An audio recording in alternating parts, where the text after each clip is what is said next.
30일과 바람과 바다를 잠잠하게 하심.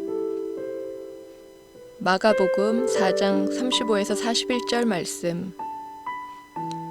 그날 저물 때에 제자들에게 이르시되 우리가 저편으로 건너가자 하시니 그들이 무리를 떠나 예수를 배에 계신 그대로 모시고 가매 다른 배들도 함께 하더니 큰 광풍이 일어나며 물결이 배에 부딪혀 들어와 배에 가득하게 되었더라. 예수께서는 고물에서 베개를 베고 주무시더니 제자들이 깨우며 이르되 선생님이여 우리가 죽게 된 것을 돌보지 아니하시나이까 하니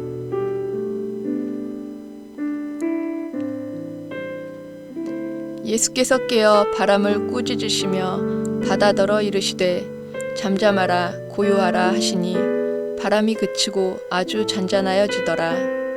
이에 제자들에게 이르시되 어찌하여 이렇게 무서워하느냐 너희가 어찌 믿음이 없느냐 하시니 그들이 심히 두려워하여 서로 말하되 그가 누구이기에 바람과 바다도 순종하는가 하였더라. 흔히 인생을 항해에 비유합니다. 잔잔한 바다를 지나갈 때도 있지만 큰 풍랑이 일어나면 당황하며 두려워할 수밖에 없습니다. 하지만 예수님을 모시면 어떤 풍랑도 이기고 승리할 수 있습니다. 1. 갈릴리 바다에서 큰 광풍을 만나 당황한 제자들. 날이 저물자 예수님과 제자들이 갈릴리 바다 건너편으로 항해합니다. 그런데 갑자기 큰 광풍이 일어났습니다. 거센 물결이 배에 부딪히고 배 안에 물이 들어찹니다. 제자들은 황급히 물을 퍼내지만 역부족입니다. 그들 중에 갈릴리 바다의 어부 출신이 여럿 있었는데도 몹시 당황했습니다. 그날의 광풍은 전혀 예상치 못한 초대형이었음을 알 수 있습니다.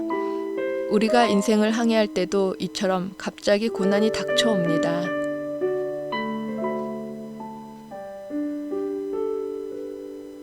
이 제자들의 간청에 풍랑을 잠잠케 하신 예수님. 예수님은 배 뒤편 고물에서 주무시고 계셨습니다. 예수님은 창조주로서 그 어떤 것도 두려워하지 않으심을 알 수 있습니다. 어쩌면 제자들의 믿음을 달아보려고 일부러 일어나지 않고 계셨는지도 모릅니다. 당황한 제자들이 예수님을 깨우며 도와달라고 간청하자 예수님이 일어나 풍랑을 잠잠케 하셨습니다. 고난을 만날 때 간청하면 예수님은 기꺼이 도와주십니다. 3. 제자들의 믿음 없음을 책망하신 예수님.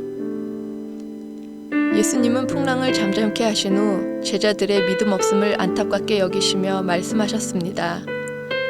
어찌하여 이렇게 무서워하느냐? 너희가 어찌 믿음이 없느냐? 그들의 문제는 풍랑이 아니라 믿음이 없는 것이었습니다.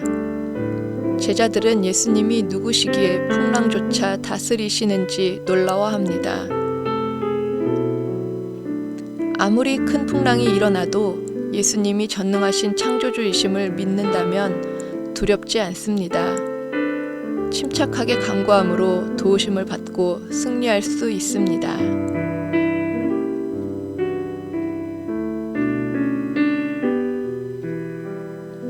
갈릴리 호수는 남북으로 21km, 동서로 11km이고 둘레가 53km나 되기에 흔히 갈릴리 바다라고 부릅니다. 수면이 지중해보다 209m나 낮고 주변의 지형이 특이해서 산으로 둘러싸여 있습니다. 낮에는 수면의 온도가 올라가고 공기가 희박해지는데 밤에는 산 위의 공기가 급격히 차가워집니다. 그러면 자연히 기온차와 기압차가 생기고 산 쪽의 찬 공기가 협곡을 통해 수면을 향해 내리치게 되어 돌풍이 일어납니다. 그 돌풍은 매우 변덕스러워서 항해하는 배들이 애를 먹곤 합니다. 그날도 예수님과 제자들이 항해하고 있을 때 갑자기 돌풍이 불어닥쳤던 것입니다. 그러나 주님과 함께하면 언제나 안전합니다.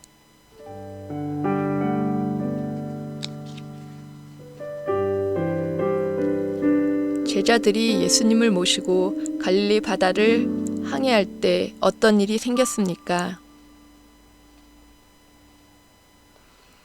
갑자기 큰 광풍이 일어나 물결이 배에 부딪히고 배에 물이 가득 들어차게 되었습니다. 제자들은 그 상황에서 어떻게 대처했습니까?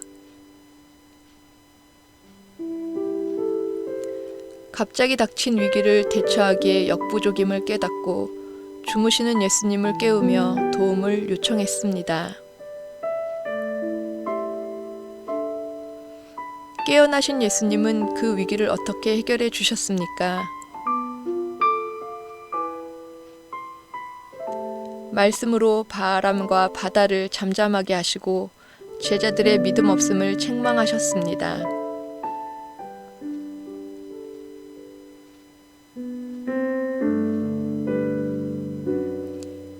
미국의 제32대 대통령 플랭클린 D. 루스벨트의 이야기입니다. 그는 젊은 나이에 상원 의원이 되고 부통령 후보에 오를 정도로 승승장구합니다. 그런데 39세에 그만 소아마비에 걸리게 됩니다.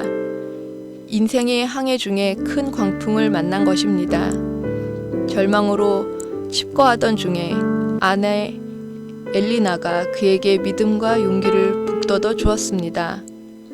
여보, 비가 온 후에 맑은 날이 오듯이 당신도 좋아질 거예요. 하나님의 뜻이 있어요. 그는 그 말에 대꾸합니다. 당신을 계속 힘들게 할 텐데 그래도 날 사랑할 수 있어? 아내는 정색하며 말합니다. 내가 당신의 다리와 결혼했어요. 영원히 사랑하죠. 그는 믿음과 용기를 회복했고 멋지게 재기하였습니다. 나눔. 때때로 닥치는 고난 가운데 어떤 자세를 취해왔는지 그리고 앞으로는 어떻게 할 것인지 서로 나누어 봅시다. 기도. 광풍처럼 고난이 닥쳐올 때 예수님을 의지하며 승리케 하소서. 적용. 고난 중에 당황했던 것을 회개하고 오직 믿음으로 승리합시다.